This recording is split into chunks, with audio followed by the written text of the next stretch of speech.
for today's video. Tara, samahan nyo naman ako ngayong gumawa ng kopya.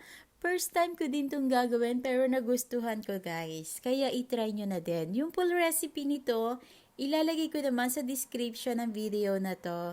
Ayan yung sugar and salt. Tunawin muna natin dyan sa water. Yung water pala ay yung pinaglagaan ko ng kamote na purple kaya may kulay yan. Hindi ako gumagamit ng food color. Ayan na lang yung ginawa ko para may lasa talaga yung dough natin. At ayan, bawal po natin i-overmix yung water dough natin.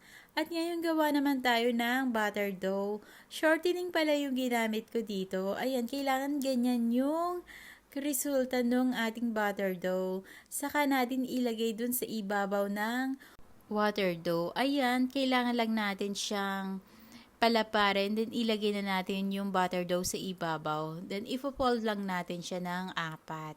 Tapos, i-rotate natin. Ganun lang uli yung gagawin natin. Lalagyan muna natin siya ng flour para hindi naman siya dumikit. Pero, hindi naman siya nadikit, guys. Gawa na may oil yung ating dough. After nito, i-fold naman natin siya uli. Ayan, ganyan lang yung paggawa ng hopya. Madali lang naman. Kaya itry nyo na din. Hindi nyo kailangang magmasa dito. Ayan, iro-roll lang natin. Huwag po natin tigasan para hindi siya mapunit. At ayan o, ganyan lang. Pagkatapos nito guys, ano naman, iro-roll natin siya. Bago natin siya i-slice. Ayan, ganyan lang yung pag-roll niyan. After nito, i-rest muna natin habang nagluluto tayo ng palaman ng ating hopya. Pero kailangan malamig na yung palaman natin bago natin ilagay dun sa hopya natin.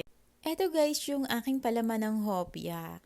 Ayan yung ginawa kong hopya, yung ube na kamote. Then, naglagay ako dyan ng margarine, sugar, at vanilla. Yun lang yung ingredients ko ng ube. At ayan, kailangan lang natin siyang haluin para mas makunat yung ating palaman. O, diba? Masarap yan guys kasi butter yung nilagay ko. At yan, pagka sticky na, okay na yan guys. Pwede na natin siyang palamigin para ipalaman sa ating hopya. Kailangan malamig kasi bago natin ilagay dun sa ating hopya.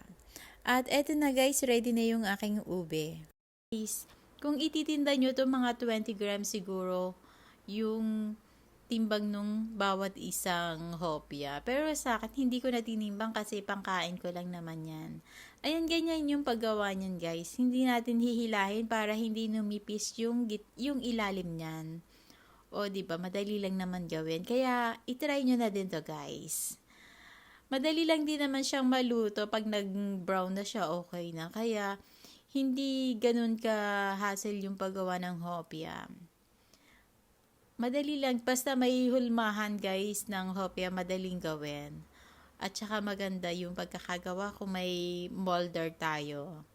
At ayun, sa kawali ko pala yan niluto. Pwede din naman siyang lutuin sa oven. Ano lang tayo sa ibabaw ng egg. Magbabrush tayo ng egg sa ibabaw. At ayan guys, pag nag-brown na yung ilalim, kabilang side naman. Ganyan lang yung pagluto ng hopya. I-cover natin para madali siyang maluto.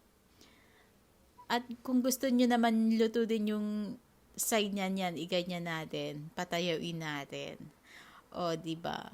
Mukhang hopya na siya, guys. Thank you for watching my videos. At pag nagustuhan nyo, guys, paki-follow and share na rin po.